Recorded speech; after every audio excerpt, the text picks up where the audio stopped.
Hello everyone, this is Lala, and today I'm going to be concluding my seasons and character tier rankings by doing the Big Brother USA season rankings. So, like I did for the Big Brother Canada video, I created 7 categories that I used as indicators as to how I would eventually rank a season. So, the 7 categories were the casts, the drama, the twists, the pre-jury, the jury, endgame, and I'm pretty sure I'm missing one. I don't remember what it is at the moment. Oh, the 7th category is the gameplay. So I ranked all the seasons based on those 7 categories, and all of them have a score for each of them. And like in the Canada video, I'm going to add up all of the scores that each season got in all the categories and then divide the amount of categories that they're in. Most of the seasons were in 7 categories, so I'm going to divide the total score by 7, and that will show the median. And the median mark is where I have all the seasons ranked.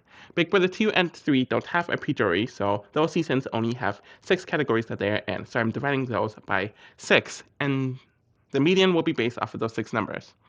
So overall, I'm ranking all of these seasons based on the median number of the categories that they were in.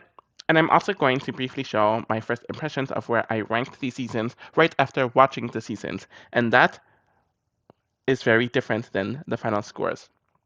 Honestly, I was trying to be as objective as I could with the scores, and seeing the final scores, honestly, a few of them shocked me and one of them utterly disgusts me, and you'll get to that score and season when we get to it. Let's get right to the list. At dead last, which is 24th in this ranking, is Big Brother 22, which had a 22 median. And my first impressions after watching the season for this rewatch is that it was going to be dead last. So absolutely nothing changed. This is just the epitome of the worst of Big Brother in all elements. I think it says a lot that the highest category that the season got was in the twists at 17th, and that number is very low. And it's only because you really don't remember a whole lot about the twists. In general, everything else is in the 20s. You have a lot of 24th and 23rds, and a 22nd, which definitely affects the placement. And the only reason why the cast was at 20th is because many of them has proven to not be duds on other seasons. So shocker that the season isn't last. Enjoy it not being last on a category while it lasts. But I do think that when it comes to the casting, the season does benefit because many of the others were solid enough on other seasons. So on paper, they were shown to be interesting casting choices.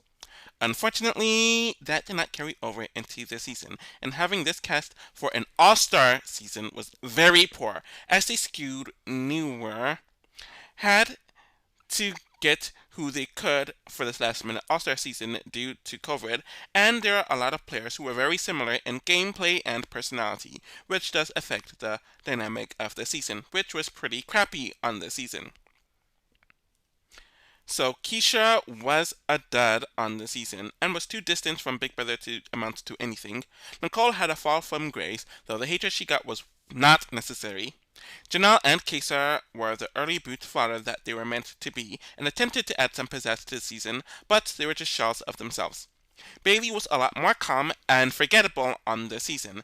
Ian really did absolutely nothing on the season and is arguably the most forgettable slash boring person on the season. Davon was a lot more unlikable in the season, though people claim that she was one of the few seafarers, which shows the low standard of the season and cast. And Kevin was a complete shell of himself here, as he was very emotional and did not have his head in the game. David was a very cringe dud and an outlier, and it was clear that he was cast for diversity optics, as a first debut on an all-star season is a complete joke. Danielle was also very unlikable and was nowhere near as interesting as she was here in her other seasons. Tyler was a shell of himself and was not interested in playing the game for a variety of reasons, and also showing that he, as a personality, really isn't strong and benefits from more unpredictable personalities to balance off of, like in BB20. Christmas was the same as her soon to be ex husband regarding Memphis also being himself so boring and smug while not doing it in a compelling way. So that fits the soon to be divorced couple. Nicole is the same Nicole, with being a victim while never really owning her gameplay, where she could be more interesting, ends up being somewhat funny and overrated in the entertainment department, and Cody being the less entertaining Calafiore brother who is just completely milk toast, though it was clear that the season was primed for him to win as soon as the cast was revealed. There's no interesting dynamics that happened in the season, and the cast hated being there while being in a depressive mood due to COVID. 22. I told y'all that wouldn't take long for this season to rank as last in a category very quickly. There are many seasons where it's just an utter steamroll from the very beginning to the very end, and it's usually a bit more expected since they are a bunch of newbies trying to figure out the game. But you would expect veterans to know better, to do better, and to think further ahead, especially since the outside game connections made things more layered, or it should have made it more layered. It was clear that as soon as Cody won the first HOH, things would be this way, and Keisha was unceremoniously sent home. Memphis was able to solidify the committee alliance with his HOH win, and while there were a few side alliances, they immediately ceased to really exist. Nicole, Janelle, and Keisha were booted pretty unceremoniously, and then Devon and Bailey ended up realizing that their alliance with members of the committee was fake, and we saw the nasty fallout of that through Christmas's HOH. Danielle she had the chance to really shape up the game in her favor, but she solidifies that she has no numbers and her position in the game, with all the outsiders in Ian, Devon, Kevin, and David booted, with Enzo squashing Tyler and Christmas's chance to flip the game in their favor as well. Danielle is the first to go due to the obvious. Tyler, Memphis, and Christmas are easily pushed out of the house after this, with Cody making his choice of Enzo and Nicole regarding who he will beat, and he takes Enzo. Nothing interesting happened whatsoever. There were no stakes, and it almost feels premeditated in a way. And it's even more disappointing because this is a returnee season, and it's an all returnee season, so there should have been more dynamicism pertaining to gameplay. There really isn't much to say about this season in this regard. There's very little drama in the season whatsoever, and while there is some pre-game stuff, nothing really paid off. I don't even know if what happened with Janelle and Nicole was a confrontation or whatever, but it didn't amount to much of anything. The only memorable fight that actually happened in the season is Christmas versus Bailey and Avon, and that was very uncomfortable due to all the racial tension that was throughout the argument. You couldn't even enjoy it. There was also that weird argument between Cody and Kevin in the HOH room, but that was more lame than anything else, since you could tell that Kevin was seeing Cody as Jeff, and a lot of his insecurities came up. Danielle and Tyler fighting from the bottom of their alliance wasn't riveting at all. And Danielle had that moment with Christmas as she was leaving, but meh, nothing really interesting happened, and there's virtually no drama for most of the season. And I'm honestly shocked that the season managed to sneak up this high. It's not that high, but higher than most of the categories that it probably will be put into on this list when it comes to the twists. So the have not choosing was kind of whatever, and it was something they continued for pretty much the entire season. They really don't show the have nots on the show anyway, so who cares? There was the room twist where new rooms were added in the house throughout the season, and there were a bunch of twists in it. The first room was the Safety Suite competition, where the house guests had an option to play in the competition, and if they win it, they get the chance to save someone else. And this was available for the first 3 weeks. And this did cause a huge change in the first week, since Kaiser ended up winning it and he saved Janelle, causing Cody to completely switch up his plans. It's unfortunate that they gamed the system for the following 2 weeks, so it didn't really lead to anything after that. The second room was the BB basement, which was open in week 5, and 3 people were able to get powers. David won the disruptor, which he essentially used the next week to take himself off the block. The replay is what Danielle won, and it's a power that would cost the outgoing HOH to play the HOH the following week. It's interesting that they included this here and not in BB25, where they just changed the rule randomly. And the blocker was won by Christmas, who wanted to block her or someone else from being nominated post veto. I guess only the David one changed things, which I guess it was okay.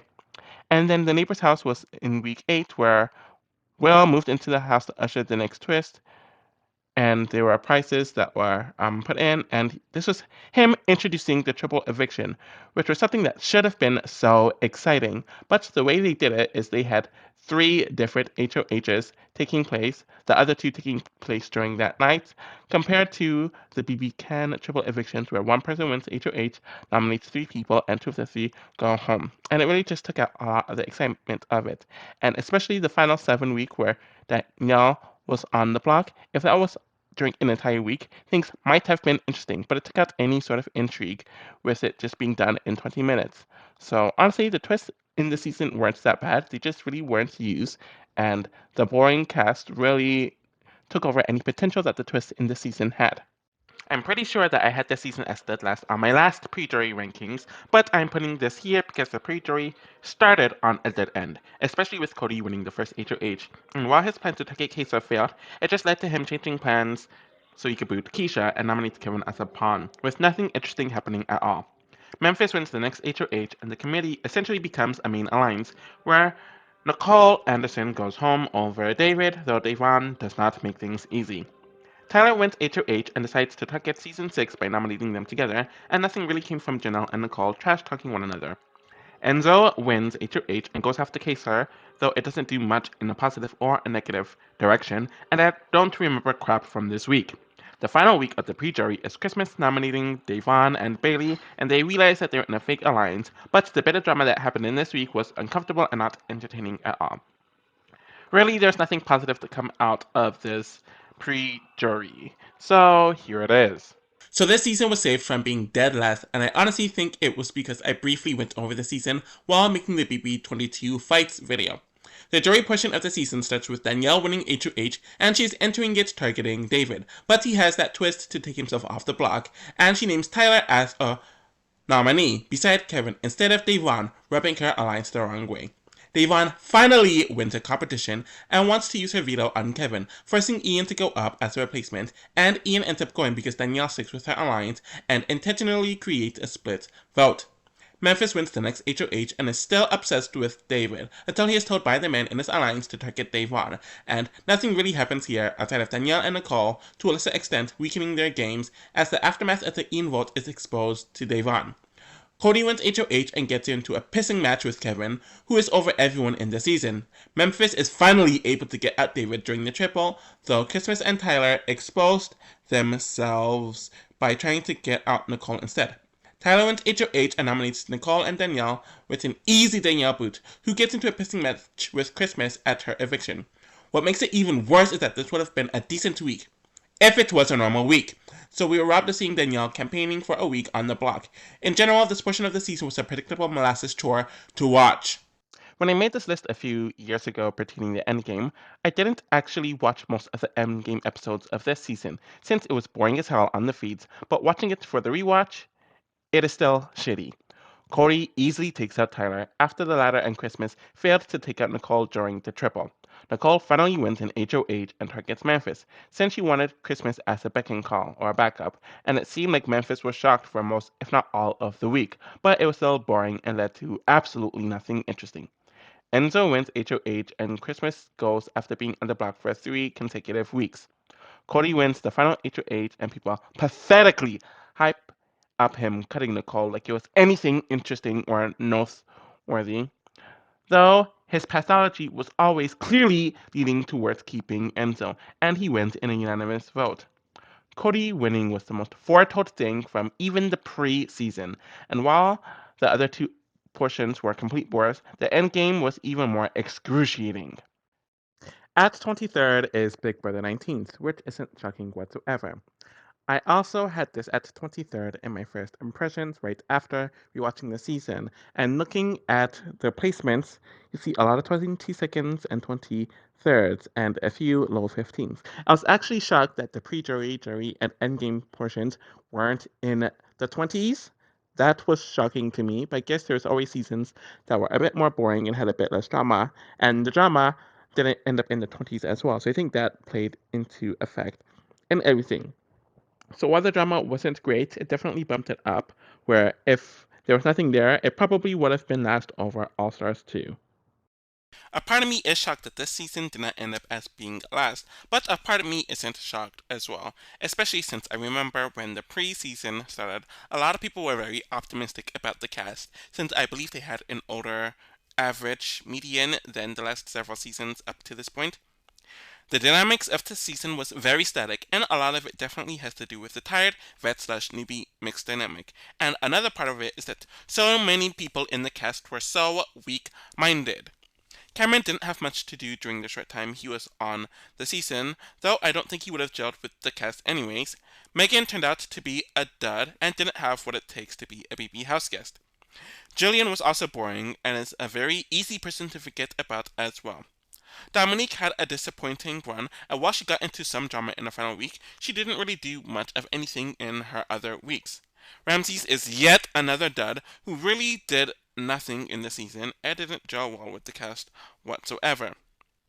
Jessica and Cody were not duds at all, as they were involved in a lot of the drama that was taking place in the season, and they did have some personality.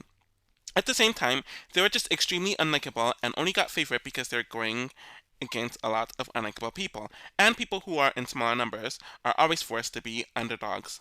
Mark and Elena are kind of in that same ballpark, though Mark was more likable, but he didn't really have the individuality that he needed to really be a great player or a house guest, and Elena was just pathetic all around. Matt and Raven were horrid, boring casting choices, and I don't give a crap about this revised history of Raven being great. Alex could have been decent, but she had no backbone, and she was just really, really unlikable. Jason was just pathetic with how he had no backbone whatsoever, and how much of a follower he was, despite him being a grown man who had the skills to be better. Kevin wasn't really funny, though a lot of people thought that he was. Christmas was a huge disappointment since people thought that she'd be this strong, interesting person and a reality star, but she wasn't strong whatsoever, and she was one of the heavy pushes for the static dynamic. Josh really was not likable here, and while I do see the purpose of him as a reality TV character with the drama he causes, he really just is not enjoyable here, and he really learned how to tone it down a bit in his challenge career. Paul would have been more interesting had Paul wasn't just the sole veteran in the season and everyone was just catering to whatever Paul wanted. But in general, I just didn't really enjoy Paul this season either, and they really shoved Paul in our faces. A part of me really wanted to put the season as last in this category, and it would be fitting. One person, the only veteran in the season, steamrolling the entire season and cast, but I guess the fact that it's a mixed season and not an all returnee season, where they should know better, really benefited this, I guess. There was, of course, the crappy day one twist, and Cody is setting up his structure, only to ruin it because he refuses to communicate with his allies as he tries to blindside Paul, then Christmas. After that fails, Paul is able to take over the house, as most of them throw the HOH to Paul, sends Cody home, then dismantles the remnants of that structure by creating the cult and booting Dominique. Cody returns, and he as well as Jessica put up a good enough fight to switch things up during the next few weeks, but nothing goes their way, and they are booted right away. Everyone associated with them, like Ramses, Mark, and Elena, are booted right around the same time, and then the cult finally has to turn on one another. But it's just a combination of the pairs of Matt and Raven and Alex and Jason going out within the next 4 boots. Kevin is easily taken care of, and Josh ends up taking Paul, where to the shocker of everyone beats Paul, which was kind of funny but kind of unsatisfying as well. It's a boring season gameplay wise, with absolutely no individual thinking from most of the cast, and we have a weird payoff as well, so it's not even satisfying as well to see a good game rewarded in that way. I couldn't put this season at the very bottom of this list since there's most definitely a lot of drama from the very beginning to the very end of the season. The main issue with the drama is that none of it was fun, which is why it's a lot lower than it on paper should it be. We immediately start the season with Josh randomly attacking Megan due to his paranoia. A huge misunderstanding caused Jessica and Alex to attack Megan, who then quit the game. We then have Cody turning on his entire alliance to get rid of Paul and Christmas, which caused all of them to go at him and Jessica, which set the tone for a lot of the season. Christmas and Jessica go at it during the first eviction, and there's more fighting between them later on in the season. Josh, Cody, and Jessica start fighting 2-1 several times throughout the season, which I can't even really go over. And then we have the start of the cult attacks, where Paul led the charge against Dominique, and the house then went in on her. Mark and Josh had several fights around this point in the season, and then you had a lot of the house attacking Mark and Elena during their last few weeks of the season. After those two couples go home, Matt and Raven go at Jason and Kevin, and the house starts ganging up on Kevin here and there, and that's pretty much it. The drama could have been good if it wasn't so orchestrated, premeditated, literally with Paul telling them what to say sometimes, and if it was a fair one, with it being one-on-one instead of being several against one or two. This is the season that was supposed to be the season of temptations, but nothing interesting ended up happening due to these twists. So, the Den of Temptation is arguably the main twist of the season, where America voted on which house guest they would like to get a power, essentially. The Dependent of Protection was the first one, which was pretty much set up for Paul to get to be safe for the first three evictions. The Ring of Replacement was won by Christmas, and she used it to take Cody out of a veto competition during the week that Jessica was getting evicted. And the halting hex was given to Jessica so she could stop the eviction, which happened in week 5. Pot ended up swapping with Cameron, which was just a shitty twist. The temptation competition was also something that took place after the Den of Temptation ended. So for weeks 5, 6, and 7, one person would win it, causing them to be immune for the week, and the person who was last in the competition would be the third nominee, which just continued the steamroll that was already taking place during the early to mid portion of the season. And then the Tree of Temptation was there for week 8, 9, and 10, which was supposed to spice things up, but nothing really happened, as the only time it was used was during week 8, where Mark, who was on his way out, picked an apple, and it was pretty much a safer friend price, and he used it to pick Paul in hopes that it would give him agency. And then for the final 2 weeks, no one used it because Paul told them not to pick up the Tree of Temptation to keep the cult in place. So very unsatisfying just from reading this out loud. This pre-jury is mainly saved by the first week of the season, though it still had the crappy day one twist that caused Cameron to be booted and Paul to be protected, essentially. Cody has his alliance set in a row, and after an expulsion, or Meg leaving technically, it wasn't an expulsion, he is ready to backdoor Paul, who everyone thinks is in their alliance. After the Pendant of Protection is used, Christmas, another ally, is nominated and the house turns on himself and Jessica, and there's a lot of fighting taking place. Unfortunately, any of the excitement at this portion of the season had went out the window, with everyone throwing the HOH to Paul so Cody can be backdoored, and then Alex wins HOH to join Paul's cult and was directed to boot Dominique, which had a lot of ugliness to it. Jessica has her halting hex, she wins HOH, and Cody wins the battle back, and you would think that something interesting would happen. Also, she won the veto this week too. I knew she would screw it up before she did, and it led to the Pawn Ramses, one of the only people not working with Paul, going home over Josh. The next 2 weeks were a drag to watch, as the cult was going to do anything to get the showmans out, and even after the halting hex is used, which the house thought was false, and this was arguably the most toxic week in Big Brother history, Jessica sealed her fate with a new twist being introduced and going home on Josh's HOH.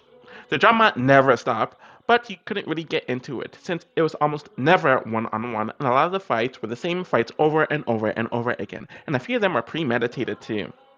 A part of me is shocked that the early jury portion of the season is this high on the list, which still isn't high, but it's not one of the last spots either, which is what I was expecting.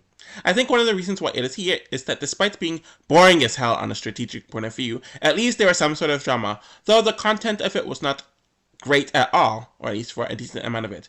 Cody is predictably backdoored by Alex right after his romance was sent out the week beforehand, but most of the house drama and house gang-ups involved Marlena this time, who are the next targets.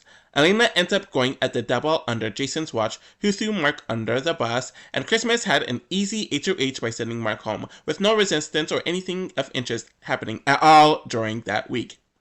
The next week with Jason's HOH was actually somewhat interesting and entertaining, and while Matt going home was very predictable, seeing how Jason managed the HOH was definitely a train wreck, and all of the fighting that happened here was pretty entertaining actually. The next week had Christmas winning a physical running HOH, which was thrown to her by the entire house, without them all really realizing it, and Jason is expecting to be kept in the house against Kevin, and he's blindsided out of the house. Still a pretty poor early join section, but far from the worst. I am shocked that this endgame isn't so low, since the other portions of the season are lower than this, if I'm remembering correctly. The final six is pretty boring, and it is during the double eviction where Raven is easily booted on Alex's HOH. And then we have Josh, I believe, winning HOH, and it's clear that Alex is the target. Paul tries to cover their ass with Alex, but is still kind of lying to her, and she really ends up taking it personally. Kevin is sent home quickly, and then we have the final three, where Christmas asks to be sent home, and then there's the huge shocker of Josh winning against Paul, which did cause a lot of conversation and controversy. Honestly, the season made it this high, which isn't even high, but higher than I thought it was going to be honest, due to me forgetting about it, compared to the other endgames that are either more boring or even more contrived slash cringe slash frustrating in comparison. At 22nd is Big Brother 16, and this isn't a shocker, as it was in this position in my first impressions right after rewatching that season. Looking at the categories, it was never last in anything, though it was always pretty close to being dead last, and the highest score it has is 16th in the cast, and I don't have the highest thought on the cast, where you see a lot of 21st, 22nds, and 20s, so the high 20s, and a few 19 and 18s, so it's just consistently low in everything, hence its placement. Ironically, I'm honestly very shocked that this cast is not lower in this regard, since I'm pretty sure I had it lower when I made my last list, and I do hold this season and the cast overall responsible for the overall decline of the show in general. I do think that a lot of them are way too uninteresting on their own, but they're easy to edit, and there are a few good casting choices. Joy didn't amount to much, despite her colorful appearance, and it's the same thing with Paola as well, though they each had one somewhat memorable moment. Devin was definitely interesting regarding his role on the season, and how much of a complete train wreck he was, though he would have gotten a lot more annoying had he lasted longer. Brittany herself is kind of a bore, but it might have been due to the cast being so anti-female, so she didn't have much to do, and Amber didn't have much to do because of this as well as in addition to the other bullcrap she had to deal with in the season.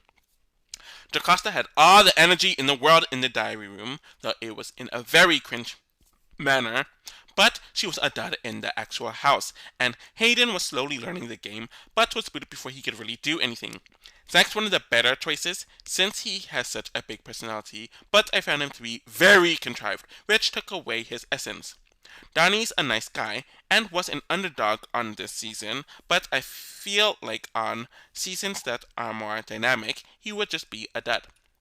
Nicole was stank even on this season, but she was treated like an American sweetheart underdog, which I thought was painfully boring. Christine was very stank throughout the season, and I wish she played into it more, but she was frustrating as well. I can't really say that Frankie was a dud, but he was also very artificial and contrived, but he offered a lot to the season. Caleb was cringeworthy, frustrating, and I did not find him entertaining whatsoever, despite the bullcrap that the editors tried to pull during the second half of the season. Victoria was a complete dud on all levels, as I didn't find her endearing or funny at all, where Cody and Derek are good players, but they have absolutely no charisma, so you don't even care about their good gameplay. In general, I just found the season to have a very boring dynamic for the most part, but there are a few good casting choices here, and they aren't as inherently unlikable as some of the others below them, so here they are. It's not shocking that the season is placed here, as it has the same pitfalls that the others below it have. One person steamrolling the entire season, one large alliance running over everyone else with absolutely no resistance, no individual thoughts regarding gameplay, and the length of the season also doesn't help it at all. Caleb wins the first HOH, and the Bomb Squad alliance is formed, where Joey ends up playing herself right out of the house. Devin wins HOH, and what should have been another easy week ends up being anything but, since his constant paranoia almost destroyed everything, but his HOH did fail. Derek sends Devin home and reshapes the first alliance to become the Detonators, which steamrolls the rest of the season. The women continue going back to back at around this point, with Brittany, Amber, and Jocasta being the next consecutive roots. Nicole and Hayden tried to solidify their spot in the house, but they failed with her HOH and they're booted immediately afterwards. Zach is finally disposed of by his alliance, Frankie specifically, which was teased several times throughout the season up to this point. Donnie's underdog run finally ends, Nicole coming back does absolutely nothing, and everyone is picked off from the main alliance in the order that you can absolutely predict, with Christine going first, then Frankie, then Caleb. Derek and Cody was the foreshadowed final two from damn near the beginning of the season, so no one moved when it happened, and Derek beat him.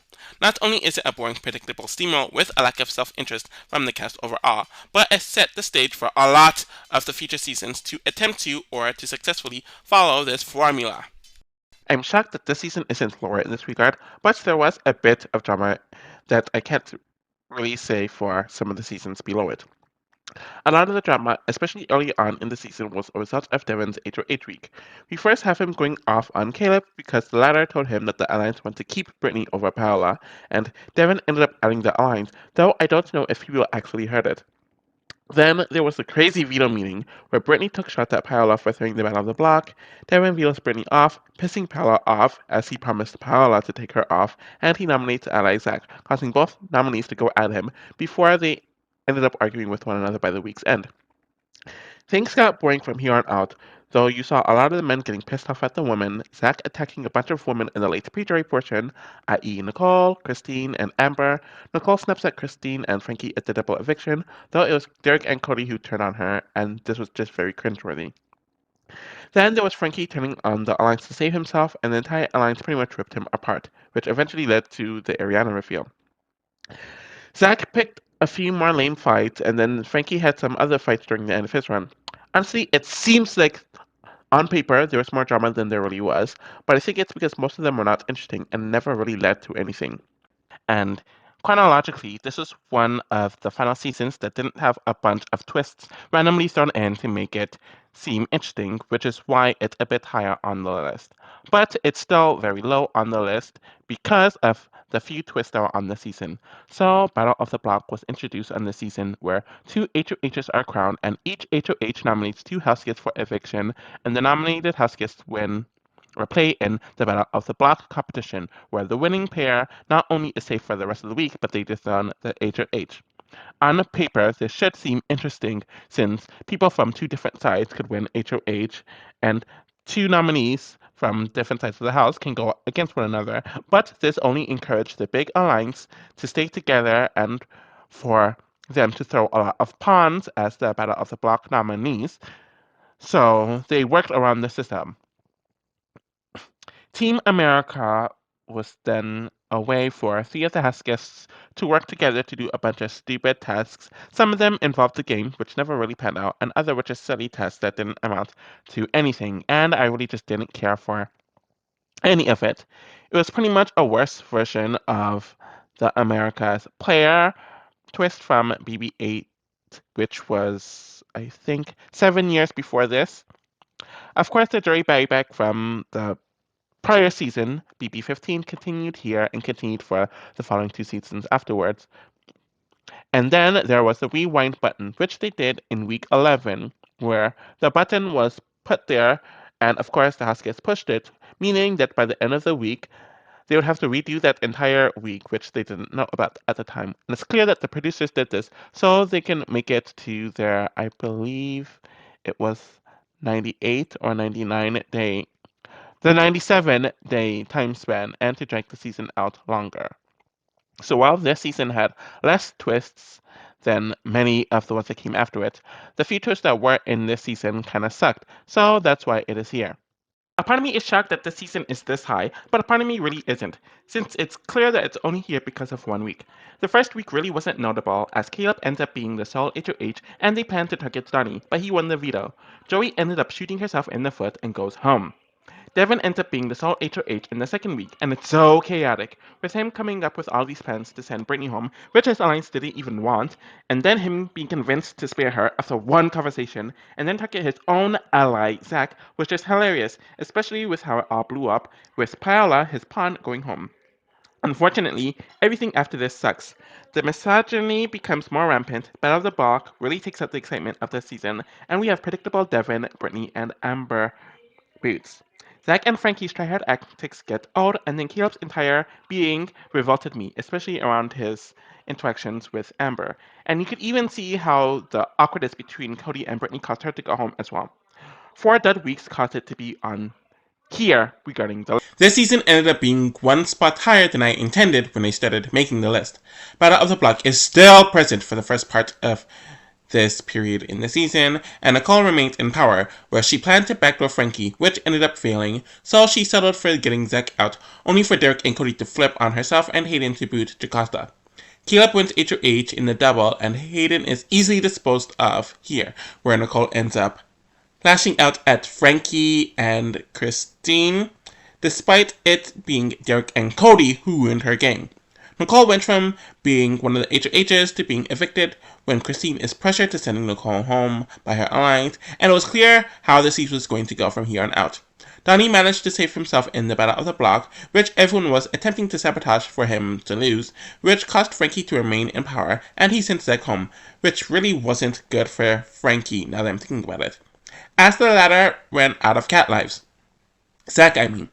Nicole comes back into the house, and Donnie is sent home by Cody, and then Nicole is sent home by Caleb in two of the most boring weeks, possibly regarding Big Brother ever. While there was a few random tolerances during this portion of the season, it was still painfully boring. I'm honestly shocked that the endgame of this season isn't lower, and I might end up moving it down compared to where I have it as I'm writing this. I.e., recording me, it hasn't changed. Anyways, due to the endgame starting with a double, we had Christine's foretold eviction taking place under Derek's HOH, and we had two final five rounds, which was horrendous and definitely affected its placement on this ranking due to the stupid rewind twist where Frankie is about to send Victoria of all people home in the first final five round, and then Caleb wins the rewind HOH to boot Frankie, which was a dumb move for him. Caleb ends up going out. I don't give an F to find out who was the HOH during this round, and then Cody cuts Victoria, which a bunch of people clowned him for, only to easily lose against Derek. It was a very boring and predictable way for a boring and predictable season to end, so yeah. At 21st is Big Brother 23, and my first impression of the season after the rewatch had me placing it at 19th, so it did drop 2 spots. So just from looking at the categories, there wasn't a score that's higher than 15th, and the two highest scores came from the cast and the twists, which are nowhere near as low as the others, but still aren't high, and it obviously got very low on a lot of the other categories. So while there's a few decent lower to mid spots, it still got low in a lot of categories, hence it being here. And this one I feel very mixed about since I am genuinely proud of the black people who are able to succeed and to have a group of people who are either black or mixed with black work together for the common good to get the first black winner. And they were very proud of that, even though I had issues with how the nuances of that was executed. This was definitely a monumentous moment in Big Brother. It's just unfortunate that a lot of the other elements of the season were just so dire and so boring, even to the point where some of the categories are right along with the worst of the worst. I'm always kind of mixed on this cast specifically. Some say that they are one of the best casts, and while I don't agree with that at all, I can't put them as one of the worst casts either. It's clear to me that with this season being the first one with the diversity mandate being put into place, they wanted a lot more PC people to be on the cast, from the White House guests to the minorities who feel like they need to be on their best behavior. Travis was a complete dad who did literally nothing throughout the season and didn't care. Frankie was an entertaining train wreck who lasted as long as he should have. Brett was kind of delusional, but he was very boring compared to people in his archetype. Whitney was a dud on this season, but I think that had more to do with the restricted dynamics, since she did have some personality that probably would have thrived on other seasons, and she was muted by the common personalities on the season. Christian is a relatively likable dude, but a part of him is just very basic in my opinion. And I do appreciate Brittany for representing people with autism, though I found her to be very annoying throughout a lot of the season. Derek X is pretty likable and does have some charm, though I wasn't standing him like most of the fan base was, and I also feel like he only stands out on a calm cast like this. Sarah Beth is pretty interesting, and I liked how she didn't give a crap and owned everything as her time on the season came to an end. Claire is also a likable person, but she's like Derek in the fact that she would stand out less on a more chaotic and a solid cast. Alyssa is someone who really did little on the season, but she was also kind of restricted due to the dynamics and could have been more interesting on other casts. Tiffany is a clear star and is one of the most dynamic women in Big Brother history on all levels. Hannah was pretty boring, but she showed that younger players can have some gameplay and can somewhat keep up.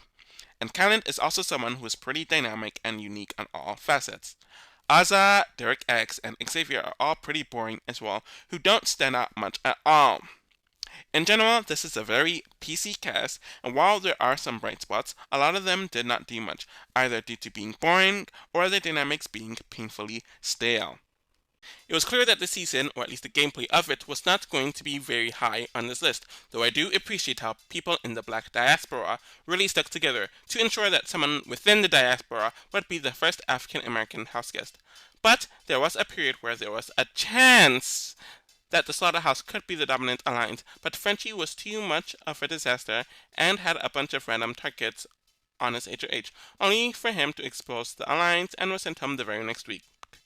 After Callan's HOH, Xavier pretty much continued the direction of the season and put it in motion where the cookout would steamroll the season. The royal flush was the cover alliance, and it was where most of the active people in the house were in that alliance, taking out the slaughterhouse leftovers like Brett and Whitney. Derek ends up breaking the alliance to target Christian, and the cookout knows that all the people not in the alliance have to go, so the pawn system is used for the rest of the season up to this point, with Brittany, Derek X, Sarah Beth, Claire, and Alyssa being swept out of the house, with some poor moves within that group at the same time. With the cookout now all alone, the steamroll in the dynamics that everyone could predict ends up happening with Tiffany, Hannah, and Callan going with little hesitation. Xavier easily wins against Derek F, and everyone predicted him being the winner right from the beginning. While I respect what happened with the goal, it really caused two different games to be played, where the other side didn't even know there was another side or another game, and the people in the cookout in general really weren't playing in their self-interest, since I think you could have played your own individual game and had the first person in the African diaspora to win, but that didn't happen here, and it wasn't a fun watch. There's something about these more recent seasons, especially the 2020 seasons, where the drama really isn't there. Even compared to some of the other and older Steamroll seasons, there is a decent amount of drama in them, but there's really nothing here.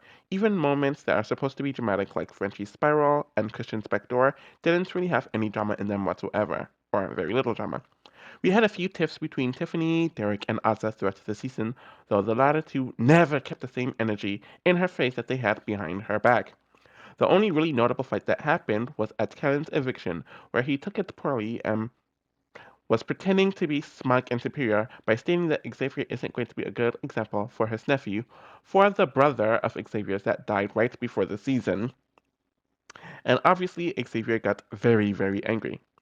Derek and Asa started bickering during the last week of the season, but I just didn't give an F. It was clear that this cast was put together to be as PC as possible with a diversity mandate, and it showed in the lack of drama this season. So there's the double or nothing twist where HOH Frenchie could flip it, and if he won it, his entire team would be safe for 2 weeks, but if he failed it, he would be dethroned as HOH, and the second place team would be HOH, which would have been the Queens, and Claire would have been HOH. That really didn't play in effect of anything. There was the wildcard competition where the three teams that weren't safe were able to select one competitor for each team, and whomever won that would be given the task to take safety, and they would have been safe, but the rest of the team would be eligible for nomination. And yeah, there was also a punishment that could have came, and this was kind of just The cash prize was moved from 500,000 to 750,000, and I don't see why that's a twist. That's just a change, but whatever. Um, there was the high roll room twist that was there from week 6, 7, and 8, and there were three opportunities for them to win powers, and it's all based on the amount of coins that they got from the viewing public. So there was the veto derby, which was pretty much about how if the person they bet on ended up winning the POV competition, they would earn a second veto for themselves. So this pretty much happened with Alyssa bet on Alyssa to win the POV, and he threw it so she could win, and he would get the veto off her anyways. And this took part in week 6, and this was okay, I guess. Nothing really stood out. Then there's the chopping block roulette, which was about that if they won, they would be safe for the week and would have the power to remove one of the initial nominees, and they would also be safe for the rest of the week. Alyssa was the only person to play in it, so she ended up winning, and then she chose to save Derek F from the block. And there's also a roulette where someone would be randomly nominated, and that ended up being Xavier. This was okay enough, I guess.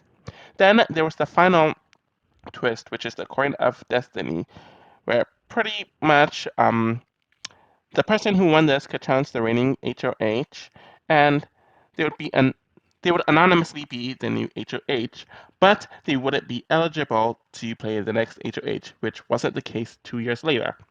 Pretty much Claire won the competition, and a lot of people kind of organized it for her to win this, so she wouldn't be eligible for HOH next week, and she pretty much did what Tiffany wanted. So on paper, these twists are fine, but the cast was just very boring, and the gameplay was so. This season was very similar to the pre-jury of Big Brother 22, where very little actually happened in this portion of the season, and everything was so predictable. I think the only reason why it's high is that the first week was all over the place due to Frenchie being so inconsistent. At the same time, I didn't even find that to be very exciting, and it all just ends up with the irrelevant poor Travis getting booted. Kylan wins HOH and pretty much kills whatever chances the slaughterhouse has to gain traction, and the cookout becomes a real alliance, with many of them working with the royal flush for the next few weeks. Frenchie easily goes home, Xavier sent home Brett with no resistance or interest, and it's the same thing with Christian sending home Whitney with no resistance or interest. What makes this even worse is that the boots were literally planned a week and a half before the evictions actually took place, and who was getting nominated with them. The only somewhat interesting week after this was the final week where Derek decides to backdoor Christian, and the latter actually campaigned, where literally none of the other nominees in the pre-jury did that outside of maybe Alyssa in the first week. So there was a bit of intrigue there. At the same time, that week being the height of the season's pre-jury would be one of the weaker weeks in most pre-juries, hence this season being so low. I initially didn't have the season as dead last pertaining to the early jury portion of the season at all, but thinking about it, there really is nothing there. Kylan wins HOH and changes his target from Claire to Brittany, who easily goes home despite her continuous complaints. Sarah Beth wins HOH and is easily convinced by Cannon to backdoor Derek X, which is karma for how he handled her on his HOH, and there's nothing interesting that happened here. Tiffany wins HOH to target Sarah Beth, and Claire ends up putting the secret HOH twist that everyone knew about, and continued Tiffany's nominations to send home Sarah Beth. Tiffany wins HOH again and attempts to send Alyssa home, knowing that Claire was the next target, but once Alyssa won the veto, she had no choice but to send Claire home, which was an emotional moment. And then the double quickly sent Alyssa home on on Hannah's HOH, my bad. While there was some semblance of there not being two completely different games happening in the pre-jury, it was clear that half of the cast at this point in the season was not aware that a whole nother game was being played, and the discrepancy was just way too large to ignore. Looking through the list, I realized that endgames in general are just very weak. I mean, I kind of knew this already, but looking at this list and seeing the endgames that are high enough on the list just confirm it, especially since I don't care for a lot of them. Anyways, the cookout is the final six, and they're able to have a week to themselves, which is nice for representation reasons.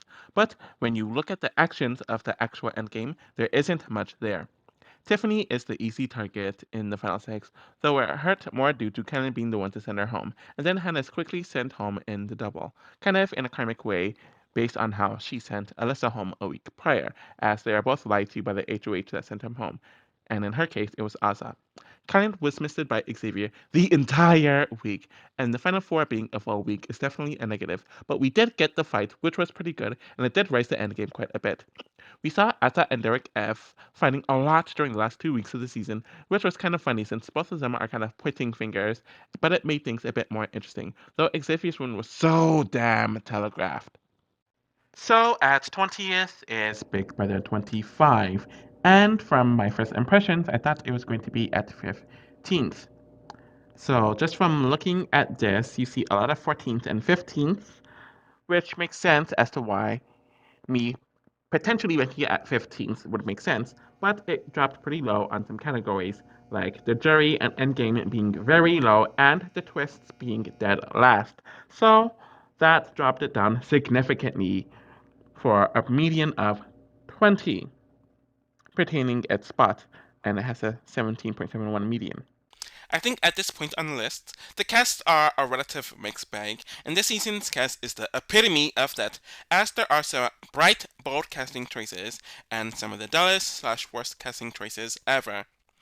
Kirsten really didn't do much on the show, though she seemed a bit messy from the very little we saw of her, so I don't really think she's a dud. Riley was such a chaotic presence in how she played the game, who didn't really realize it, and I don't think she's a dad due to this. Hisam is such a unique person, and it's a shame that he didn't last longer at all, since I think he would have made the season a lot more interesting.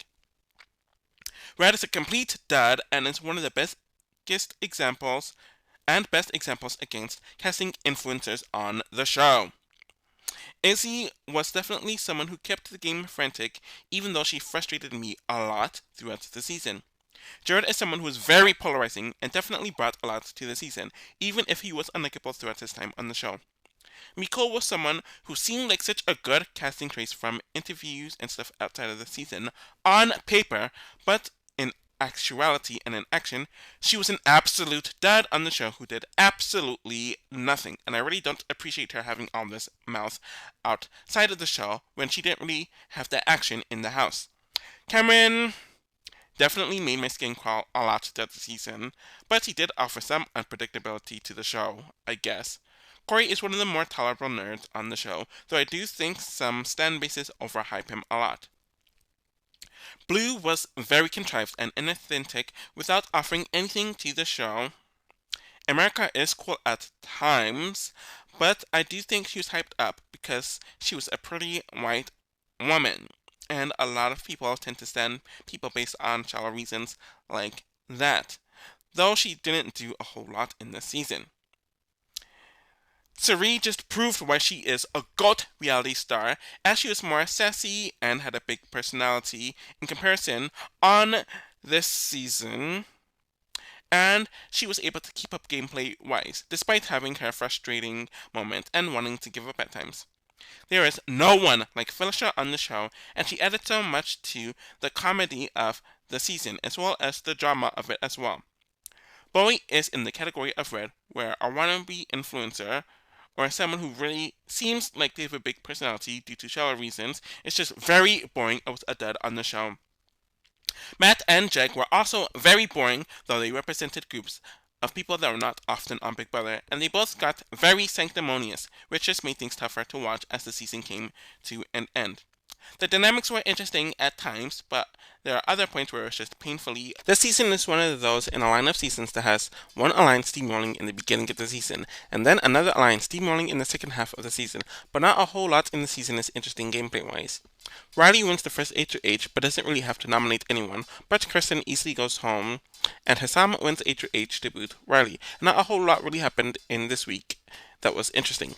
Felicia went H2H and decided to go after Hassam out of everyone, including people not in her alliance. But not even that was interesting. Cameron wins H2H and takes out Jag, which is boring, but a twist that costs the twist or the H2H to be null and void anyways. Jared wins next week and ends up sending home Red after Cameron saves himself, and the start of Suri's side declining happens around here. We have Cameron blindsiding the house by nominating Felicia and Izzy, where we see Jared's side completely tank, and Izzy also contributed to her own boot in a great way. Cameron and Jared end up going in the double, and things were going up until they went all the way down. We had a week where literally no game of anything happens, and then Cameron went to boot Mikol since he got in with Matt and Jake. The trio of Matt, Jake, and Bory steamrolled the rest of the season, with Jake even winning two HOHs in a row, which was against the rules in every other season, and literally nothing interesting happened for the last third of the season, where we have an evicted house guest winning the season for the first time. It also does not help that the season was painfully long, the longest season ever actually, and all the twists made the season and the gameplay worse. Out of the newer seasons of the current era in Big Brother, I do think that this season is the best and most consistent when it comes to the drama, though it's clearly not of higher tier compared to many of the other seasons. The first 2 to 3 weeks of the season really didn't have any drama like that, though there were some scenarios where you would think drama would take place. It really wasn't until Jared's first HOH where things really started taking place, as he started picking fights with Corey and America. Of course, this really started peaking when Cameron won HOH and blindsiding Izzy and Felicia. This led up to the downfall of the Bye Bye Bitches alliance, but we got so much great content from it. We had Jared versus Corey, which is one of the best fights in modern Big Brother history, and we rarely get that from men, especially. And then it continues with the Fields end up going at it with Felicia a week later, where they air out all the alliances and their issues, and they're clearly pissed off that she voted out Jared. Felicia continues to be messy as she outright checked Corey, who didn't say anything, and America, who tried to bunk with her a few weeks later, and then America told Jake and Matt to F off. It became roughly midway on the list. Kind of makes sense, though there were so many weeks with no drama, especially during the last part of the season, and some of the fights really don't hold up as well when it comes to memorability. It is clear that the twists in this season were all an excuse to drag the season out for as long as possible, because this was filmed when the strike was taking place, meaning that they made the season 100 days, making it the longest season ever, and they needed to do a bunch of things to fill that time slot. So we mainly had the BB multiverse, which was four different BB universes taking over to break in and to cause havoc, but it was honestly just really boring.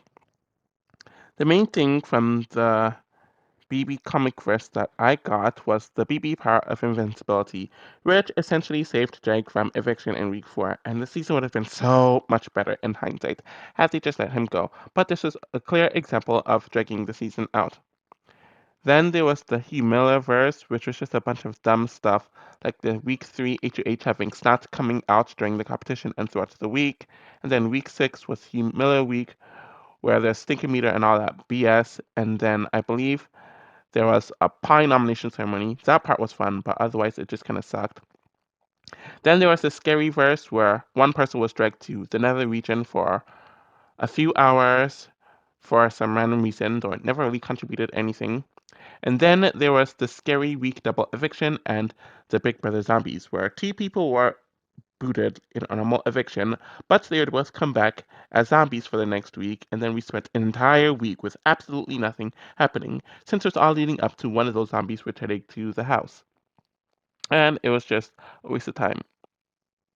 And of course, we then had the nomination competition, where on the first day, the house was split into four, and whomever was last in each of these competitions were nominated for eviction. And the HOH had to save two of those people, where the final two on the block were the nominees for the week. And it was all just very lame.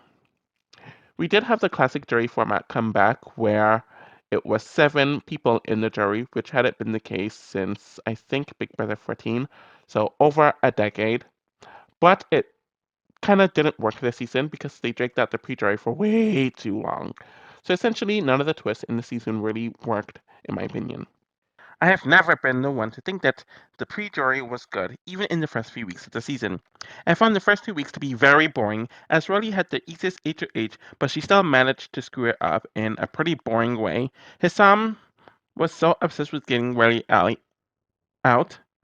Did I just say Rally Alley? Anyways, who cares? And I wasn't interested in the almost flip that happened. Then Felicia stupidly targeted Hissam, which could have been fun, but no drama even came from that. Cameron targeted Jag with his HOH, and then the twist caused the HOH to not matter, and even that was a bore.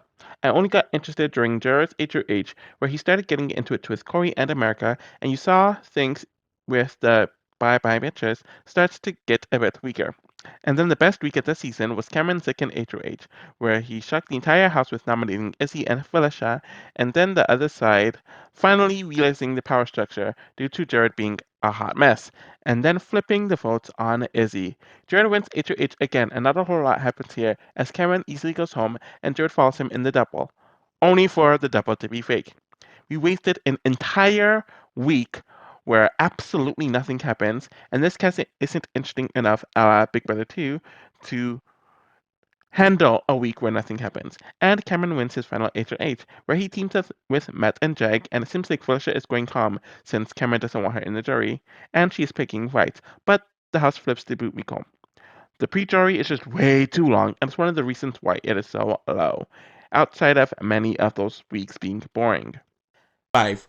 1. This portion of the season suffers not just because this portion of the season is so short, only consisting of 3 rounds, despite it being a 17-player cast and a 100-day season, which makes it even worse. But despite it happening in the last third of the season, the actual event of this portion was boring as hell. Boy Jane wins HOH and wants to get back at Suri or Felicia, but is convinced by Jag and Matt to backdoor Cameron, who is someone who generally had her back, but she ended up doing it. And absolutely nothing of interest happened in this round.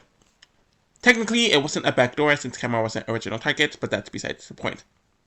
Jag ends up winning HOH and plans to target Blue and nominate Felicia, but because there was a twist of 2 vetoes and Blue won one of them, he decided to take out Corey, so the showmance was nominated and was pretty boring, despite America's, I don't even know if I would call it a rant. For some really stupid reason, Jag was allowed to play in both HOHs in a row, despite the last one being a secret one, where he told everyone he was the HOH anyways. And he completes his job of targeting Blue here, and America is nominated next to her. By this point in the season, it was running on molasses, and not even Felicia could keep things interesting, and I wanted the season to end a month ago at this point in time. There's absolutely no energy or interest in this endgame, and it's only higher than some of the others because at least it was shorter than some of the others below it. There was a double eviction where America ends up unceremoniously going on a Boy Jane HOH. The final 5 round has Matt finally winning an HOH, and you would think that he would at least take out Felicia and show some sort of agency, but he was easily convinced by his allies to target Suri, with them knowing that it wasn't good for him. Boy Jane easily takes out Felicia on her HOH, and she doesn't even care about getting third or even getting to the end, since the alliance making it to the final 3 was all that mattered. Though there were some allegations about Jag allegedly being guilted into keeping Matt, and then of course the 2 men go to the end together, where Jag ends up winning. The result of the winner was utter crud, and the devoid of any sort of entertainment value or personality here, as well as the gameplay, is why it is so low. At 19th is Big Brother 13 with a 14.71 median. My first impression of the season had me placing it at 21st, and that's because the season was one of the most frustrating seasons to watch out of all the seasons, and that frustration clearly shows just by looking at all the rankings, where only the drama and the jury portion had decent to good placements. So this was one that became this low and is in the bottom quarter of seasons because of it being consistently ranked low in most of the categories. Being placed at 19th.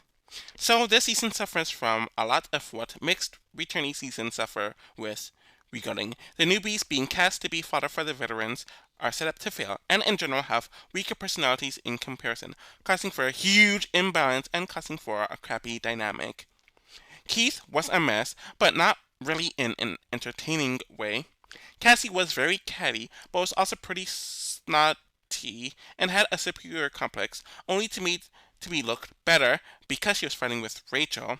Dominic did have unlikable energy to him, but he was taken out before he could really grow as a player and a personality. Lawan was kind of just there for the most part, and turned it up in the diary room, but was boring in the house until he asked to be evicted. Shelly wasn't necessarily likable, but she did offer a lot of mess when it came to the game and drama, so she was a good casting choice. Kalia definitely had some fight in her, and while some found her to be annoying, she is one of the better newbies on all fronts in the season and kept up with the veterans, which most of them couldn't do in the season. Adam was very tryhard, loud, and corny, but he was mainly a fan who was happy to observe and play the game on the couch. And Porsche had her moment in the season, but she herself is not interesting in the slightest either. The veterans have proven to be polarizing in their own way on their seasons and good casting choices on their own seasons, but most of them are inherently unlikable in the season. Dick was booted before he could do anything, which is definitely a good thing since he probably would have made the season worse.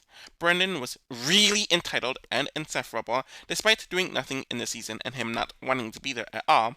Danielle was one of the only slightly likable people on here, and she made the season a lot more interesting than it otherwise would have been. But she probably would have been as unlikable as she was on her other seasons if she wasn't an underdog.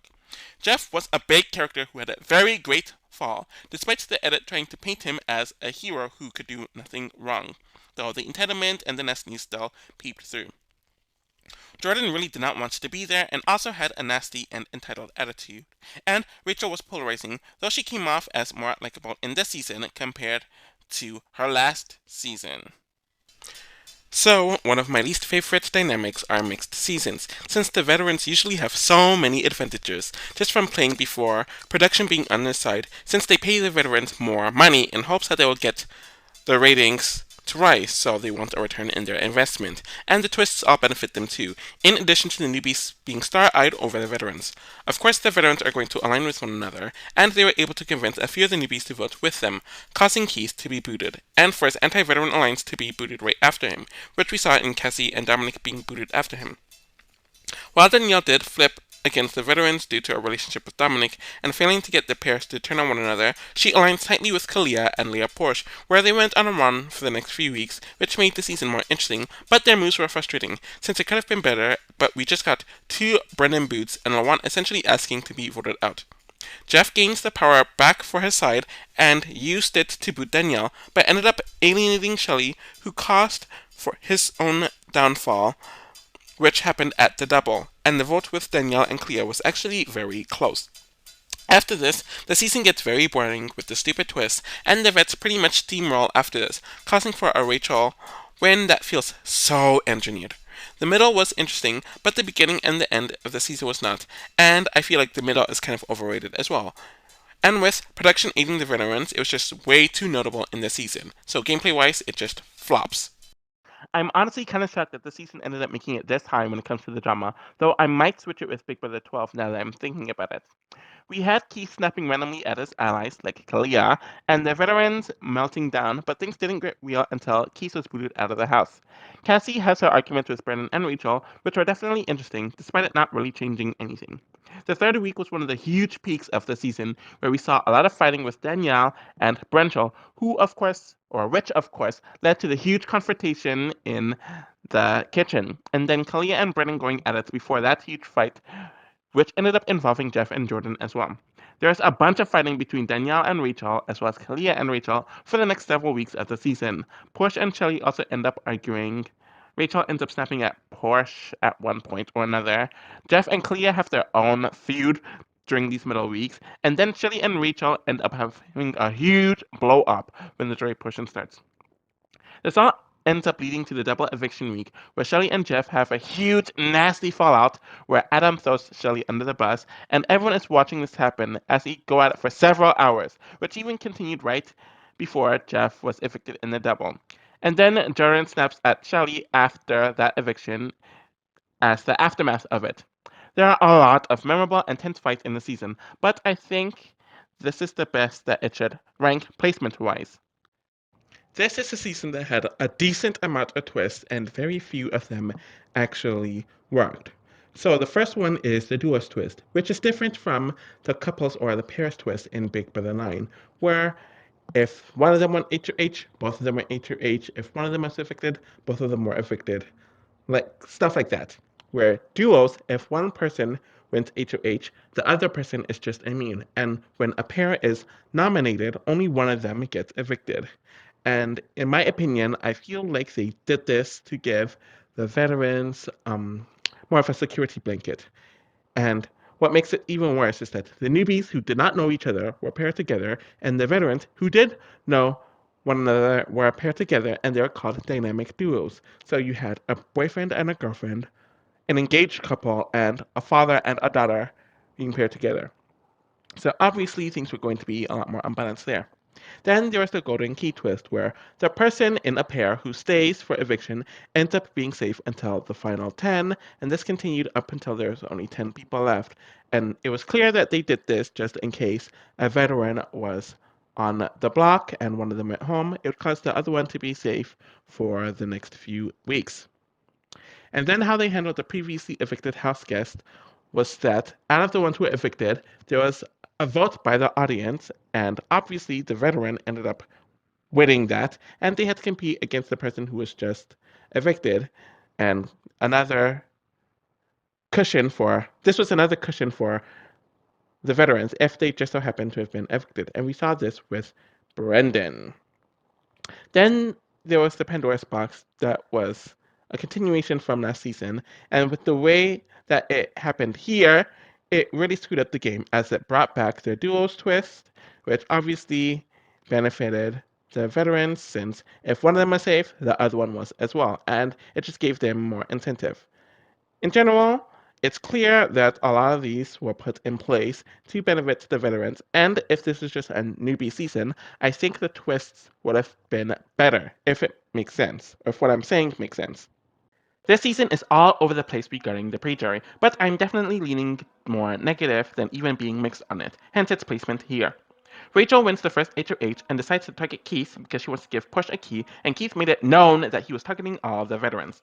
While it was a close vote, it really wasn't interesting since we all knew that the veterans would win this one out. Jordan tried to get Dominic during her HOH in the next week, then she had no choice but to send home Cassie when he won the veto, where Cassie got into a few tiffs with Brenshaw, but this week was kinda overall. Things started to get interesting in the third week with Danielle trying to get Rachel to backdoor Jeff, and it blows up on her, Clea, and Dominic's faces, where it causes that huge fight, and the lines are officially drawn. Essentially, it is everyone against Danielle and Clea, and what made it fun, at least on paper, is that they won the next two HOHs. I say on paper because the entitlements from the other two showmances were unbearable in how they treated the other people, and then Clea's HOH was halted due to that stupid returning twist and Lawan sending himself home. I am honestly shocked that this season was able to get first in any category, but they gave and delivered with the early jury portion of the season. The weakest round, i.e. the final 9, wasn't even bad, though we all had to deal with Brendan coming back and being evicted by Danielle again, but seeing Shelly melt the hell down was fun to watch during the week. Jeff wins HOH, and it's the first time in damn near a month since that side got power, where he makes it clear that he's going to try and backdoor Danielle. What should have been a smooth week ended up being very complex and messy due to the house talking about Jeff and Jordan steamrolling the season and Shelly wanting to make a move that would help her win via keeping Danielle and targeting Jordan, but she still leaves in a close vote. After the fighting that happened for hours earlier that day, it leads to arguably the best double eviction in BB history, where the fighting not only continues, but Jeff literally throws his clown shoe of safety out the window, only to be booted in a tie vote by Clea, the one person he shut on the entire season. Karmic and delicious all the way around. I find this disappointing, especially with where I ranked the jury portion of the season. Of course, we start this with the pair's twist being forced to come back at a clear attempt to save Jordan and Rachel, and then using the same HOH competition Rachel won as the veto competition during this week was just so transparent. Shelly ends up going here, and the momentum the newbies were gaining was essentially ruined, and it all felt so damn cheap. Rachel wins the final 5 HOH, and of course she's going to target Clea, but Adam had the chance to save the newbies and create his own agency, only to continue to follow the vets. Adam wins HOH, and that doesn't matter, but Porsche ends up booting Jordan. And then we have Rachel winning over Porsche by 1 vote. Honestly, the shenanigans with the final 6 round, and even somewhat the final 5, was very frustrating, and the energy was sucked out of the season, but I was just frustrated watching this portion. At least it was short, unlike the other 2 season end games that's ranked. Alright, so here is an updated part where I decided to combine my rankings on my impartial season rankings list and the list that I created when I finished watching these seasons based off of my first impressions. And the bottom 6 goes like this. So at 24th is Big Brother 22 with a median of 24. At 23rd is Big Brother 19 with a median of 23. And at 22nd is Big Brother 16 with a median of 22. So clearly nothing changed with these bottom three placements as they got those placements in all of my season rankings based off of my first impressions and the objective rankings. What's interesting here is at 21st is Big Brother 13, which has a median of 20. And this dropped a bit compared to where it placed, since I believe it's 19th on the impartial list. At 20th is Big Brother 23 with a median of 19, and this might have risen like one or two spots, but in general, it's still very low on the list. And the final season in this ranking at 19th is Big Brother 21, which has the ranking or a median of 18.5. So just from looking at this list, the seasons from the very late 2010s to the very early 2020s are very low on the list.